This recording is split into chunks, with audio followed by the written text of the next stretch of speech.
So let us deal with the 8th problem in this series, and the 8th problem in this series is problem number 1.172, and the problem is stating particle 1 moving with velocity 10 meter per second experienced a head-on collision with a stationary particle 2 of the same mass.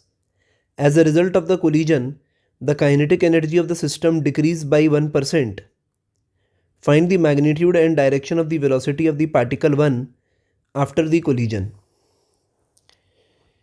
So if we construct a necessary diagram of the situation, then this situation is looking like this, where a particle 1 of mass m moving with a speed u collides with the another particle which is stationary or at rest, and then after collision we are considering that it is moving with velocity v1 and v2, where this one is particle 1, and the kinetic energy is decreased by 1%. So the fun thing that we can say is that the initial momentum before collision in the direction of motion is equal to the final momentum in the direction, that is x direction, and therefore we can say over here that m into u is equal to mv1 plus mv2,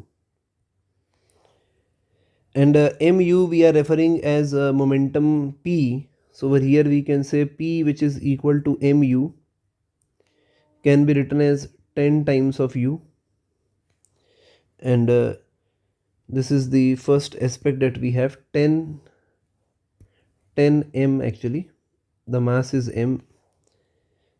So this is the first equation that we have, that we can remove all the m together and then we can write it in terms of momentum or something like this, that u equals v1 plus v2, and then if we want to write the value of u, which is moving with 10 meter per second, so 10 equals v1 plus v2. This can be written as equation number 1. Now from the final condition and the initial condition, the kinetic energy expression can be written in this way, that the initial kinetic energy of the system, so initial kinetic energy of the system can be written as p square by 2m. So we are using the expression p square by 2m. So if we use this, then we can say that the momentum being 10m, so 10m is square, that is 100m square by 2m. So over here we get 50m. So this is the initial kinetic energy of the system, and then if we write the final kinetic energy of the system, so final kinetic energy of the system is equal to p1 square by 2m plus p2 square by 2m. So by 2m, p1 square plus p2 square. So p1 square is m square v1 square plus m square v2 square, and then if we take m common and cancel it out, we get m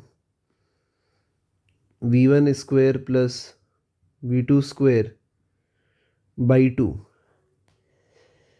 Now this value which is mentioned over here is decreased by 1%. So there is a decrease by 1% from its initial value.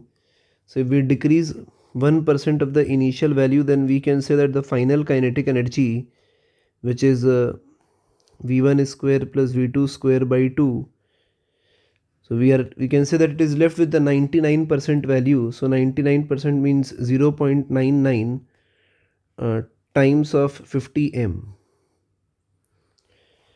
So we can write this expression like this, and therefore we will get an expression like v1 square plus v2 square is equal to 99, and this is going to serve as the second equation for the problem. So initially we have v1 plus v2 being equal to 10, and then we have v1 square plus v2 square being equal to 99. Now if we solve this expression for v1, which the question is asking us to calculate the velocity with which the particle 1 continue to move after collision.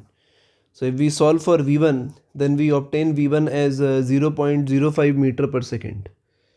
So on solving the two equation,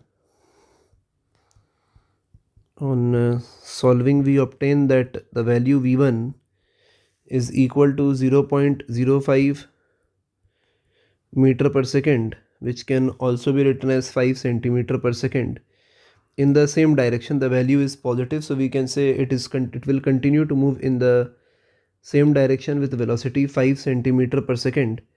And this is the final answer for this particular problem.